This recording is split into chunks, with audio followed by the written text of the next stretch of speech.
அதாவது ஜானி படத்தப்போ நானு நீங்க டைரக்டர் மகேந்திரன் 3 பேரும் சேர்ந்து எல்லாத்தையும் உளறிடுவானோ? என்ன சாமி சொல்லட்டா? விடக்கூடாது.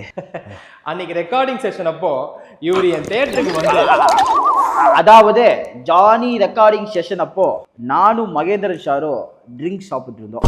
அப்போ ஷாமி கிட்ட என்ன ஷாமி அப்படின்னு கேட்குறோம். இவரு அப்படிங்கிறாரு. அதுக்கப்புறம் நம்ம ஷாமி ஒரு அரை பாட்டில் பீர் சாப்பிட்டு நைட்டு 3 மணி வரைக்கும் ஒரே ஆட்டம். அப்போ மகேந்திரன் சார் வந்துட்டு, ஷாமி அந்த பாட்டு என்னாச்சு அப்படின்னு கேட்கிறாரு. இவரு பாட்டை விடுங்க, கிசி கிசி சொல்லுங்க அப்படிங்கிறாரு. அதுவும் ஹீரோயின்ஸ் கிசி கிசி சொல்லுங்க அப்படிங்கிறாரு. அதுக்கப்புறம் நம்ம ஷாமி ஒரு ரூம்குள்ள போய், இதெல்லாம் ஏன் எங்க சொல்லிட்டு இருக்க? நான் சொல்லனா நீ என்னை பத்தி எல்லாமே சொல்லியிருப்பதானே. யோ, ஜானி படத்தப்போ நானே நீ மகேந்திரன் 3 பேர் சேர்ந்து நல்லா படம் பண்ண உன்னை பத்தி நல்லதா தான் சொல்ல வந்தேன். நல்லதா தான் சொல்ல வந்தியா? நான் தான் அவசரப்பட்டேன். சரி ஃப்ரீயா விடு, அவங்க விளையாட்டுக்கு தான் எடுத்துப்பாங்க.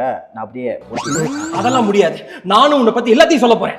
நீ என்னை பத்தி என்ன தப்பா சொன்னாலும் உன்னதான் தப்பா நினைப்பாங்க. ஏன்னா நான் தானே ஃபர்ஸ்ட் சொன்னேன். நன்றி வணக்கம். தப்பிச்சிட்டேன்.